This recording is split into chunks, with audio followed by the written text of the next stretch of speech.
बीमारी संयोग से नहीं आती और अच्छा स्वास्थ्य भी संयोग से नहीं मिलता। एक सवाल खुद से पूछिए, आप अपने शरीर को रोज क्या दे रहे हैं? क्या आप उसे न्यूट्रिशन दे रहे हैं, यानी पोषण दे रहे हैं, या सिर्फ भूख मिटा रहे हैं? क्या आप शरीर को आराम दे रहे हैं या लगातार थका रहे हैं? क्योंकि याद रखिए, स्वस्थ रहना कोई दुर्घटना नहीं है, यह रोज लिए गए छोटे छोटे फैसलों का परिणाम है। हम अक्सर कहते हैं मेरी तबीयत अचानक खराब हो गई, मुझे अचानक वजन बढ़ गया, अचानक शुगर बढ़ गई, अचानक ब्लड प्रेशर बढ़ गया। लेकिन शरीर में होने वाली बहुत सी स्वास्थ्य समस्याएं वास्तव में एक दिन में पैदा नहीं होती। कई बार शरीर महीनों और वर्षों तक हमें छोटे छोटे संकेत देता रहता है। थकान, नींद खराब होना, शारीरिक गतिविधि कम होना, खाने की आदतों में लगातार गड़बड़ी, तनाव, और धीरे धीरे शरीर पर उसका असर जमा होता जाता है। इसका मतलब यह बिल्कुल नहीं है कि हर बीमारी हमारी गलती है। बीमारी के पीछे आनुवंशिकता, संक्रमण, पर्यावरण, उम्र और कई दूसरे कारण भी हो सकते हैं। लेकिन हमारी लाइफ स्टाइल में जिन चीजों पर हमारा नियंत्रण है, उनके बारे में जिम्मेदार होना हमारे हाथ में है। बीमारी कैसे विकसित हो सकती है? एक दिन, एक आदत नहीं, सालों की आदत शरीर पर असर पड़ता है।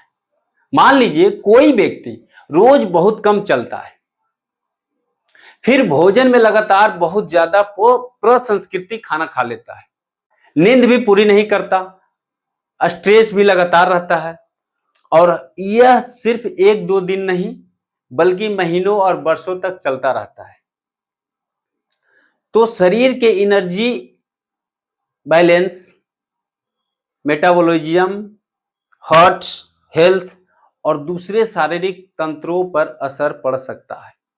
इसलिए हेल्थ को केवल बीमारी आने के बाद ठीक करने की चीज नहीं समझना चाहिए। स्वास्थ्य यानी हेल्थ की देखभाल बीमारी से पहले होती है। अब एक शब्द समझिए, सिंपल सी, इंटेंशनल हेल्थ, यानी अपने स्वास्थ्य, अपने हेल्थ के लिए जानबूझकर सही फैसले लेना। इसका मतलब यह नहीं है कि आपको अपनी जिंदगी बिल्कुल परफेक्ट बनानी है। इसका मतलब है आप जानते हैं कि आपको रोज कुछ शारीरिक गतिविधि करनी है चाहिए, तो आप करते हैं। आप जानते हैं कि पर्याप्त नींद जरूरी है, तो आप उसके लिए समय निकालते हैं।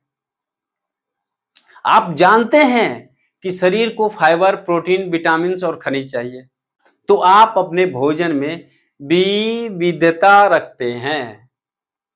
आप जानते हैं कि तंबाकू और अत्यधिक शराब नुकसान पहुंचा सकते हैं, तो उनसे दूरी बनाने की कोशिश करते हैं। यही है स्वास्थ्य के प्रति इरादतन होना। पहला स्तंभ है भोजन। आप जैसा खाते हैं, शरीर को वैसा ही कच्चा माल मिलता है। भोजन सिर्फ पेट भरने के लिए नहीं है, भोजन शरीर को एनर्जी देता है, मांसपेशियों के लिए प्रोटीन देता है, आंतों के लिए फाइबर देता है, और शरीर की अनेक जैविक प्रक्रियाओं के लिए विटामिन और मिनरल्स देता है, अनेक विटामिन और खनिज देता है। इसलिए हर दिन की प्लेट में कोशिश करें कि सब्जियां हो, फल हो, दाल हो, और अन्य प्रोटीन का जो स्रोत होता है वो हो, साबुत अनाज हो, और अत्यधिक मीठे या अत्यधिक प्रसंस्कृत खाद्य पदार्थों की मात्रा सीमित हो। लेकिन यहां भी कोई एक सुपर फूड आपकी पूरी डाइट को स्वस्थ नहीं बना सकता। स्वास्थ्य एक भोजन से नहीं, पूरे खान पान के पैटर्न से बनता है। दूसरा स्तंभ, शरीर को दौड़ाइए। दौड़ाइए नहीं तो चलाइए। हमारा शरीर मूवमेंट यानी गतिशीलता के लिए बना है। चलना है, सीढ़ियां चढ़ना है, साइकिल चलाना है, व्यायाम करना है, योग करना है, जो खेल आता है उसको खेलना है। आपकी क्षमता और स्वास्थ्य के अनुसार कोई भी नियमित शारीरिक गतिविधि महत्वपूर्ण हो सकती है। विश्व स्वास्थ्य संगठन वयस्कों के लिए सप्ताह में कम से कम 150 से 300 मिनट की मध्यम तीव्रता वाली शारीरिक गतिविधि या 75 से 150 मिनट की अधिक तीव्रता वाली गतिविधि की सलाह देता है। और सप्ताह में कम से कम 2 दिन मांसपेशियों को मजबूत करने वाली गतिविधि भी उपयोगी मानी जाती है।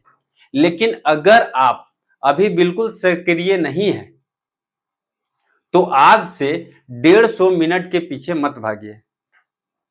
छोटे कदम से शुरुआत कीजिए। आज 10 मिनट, फिर 15 मिनट, फिर धीरे धीरे बढ़ाइए। दूसरा स्तंभ मैंने बता दिया हूं। तीसरा स्तंभ नींद और स्ट्रेस मैनेजमेंट। हम अक्सर भोजन और व्यायाम की बात करते हैं, लेकिन नींद भी स्वास्थ्य का महत्वपूर्ण हिस्सा है। लगातार कम या खराब नींद आपकी ऊर्जा, मूड, एकाग्रता और कई स्वास्थ्य व्यवहारों को प्रभावित कर सकती है। इसी तरह लगातार स्ट्रेस भी शरीर और मन पर असर डाल सकता है। इसलिए अपने दिन में कुछ समय ऐसा भी रखें जिसमें शरीर और दिमाग को आराम मिले। कुछ लोगों के लिए यह योग हो सकता है, किसी के लिए ध्यान, किसी के लिए प्रकृति में टहलना और किसी के लिए परिवार के साथ शांत समय बिताना। स्वास्थ्य सिर्फ शरीर का विषय नहीं है, यह पूरी जीवन शैली का विषय है। प्राकृतिक चिकित्सा और पौधों की भूमिका। यहाँ आता है हमारा पसंदीदा विषय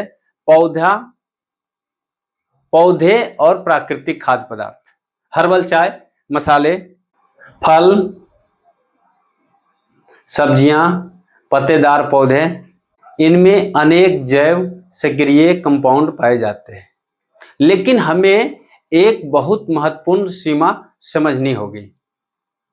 पौधा भोजन हो सकता है, पारंपरिक औषधि हो सकता है या शोध का विषय हो सकता है, लेकिन हर पौधा हर बीमारी की दवा नहीं है।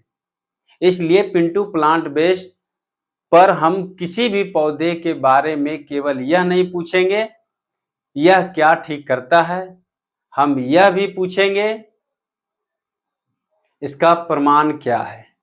मानव अध्ययन है, प्रयोगशाला का अध्ययन है, पशु अध्ययन है या सिर्फ पारंपरिक उपयोग है।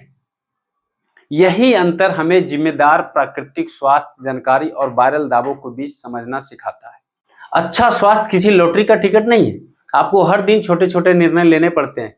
आज क्या खाऊं, कितना चलूंगा, कब सोऊंगा, अपने तनाव को, अपने स्ट्रेस को कैसे संभालूंगा और अपनी नियमित स्वास्थ्य जांच कब करवाऊंगा। इन छोटे फैसलों का असर तुरंत दिखाई नहीं देता है, लेकिन सालों बाद यही फैसले बहुत बड़ा अंतर पैदा कर सकते हैं। और फिर से हर बीमारी को जीवन शैली की गलती कहना गलत है, लेकिन जिन चीजों का हमारा नियंत्रण है उन्हें नजरअंदाज करना भी समझदारी नहीं है। बीमारी संयोग से नहीं आती है और अच्छा स्वास्थ्य भी संयोग से नहीं मिलता है। आपको अपने स्वास्थ्य के बारे में जानबूझकर निर्णय लेने होंगे। आज कोई भी बहुत बड़ा बदलाव मत कीजिए, बस एक छोटा फैसला कीजिए। आज थोड़ा बेहतर खाइए, थोड़ा ज्यादा चलिए, समय पर सोइए और अपने शरीर के संकेतों को नजरअंदाज मत कीजिए, क्योंकि आपका स्वास्थ्य आपका सबसे बड़ा निवेश है। अगर यह संदेश आपको महत्वपूर्ण लगा हो तो इसे उस व्यक्ति तक जरूर पहुंचाइए जिसे इसकी जरूरत है। पिंटू प्लांट बेस्ड को फॉलो कीजिए या ना कीजिए, लेकिन प्रकृति को समझिए, विज्ञान को समझिए और अपने स्वास्थ्य के प्रति जागरूक बनिए। धन्यवाद।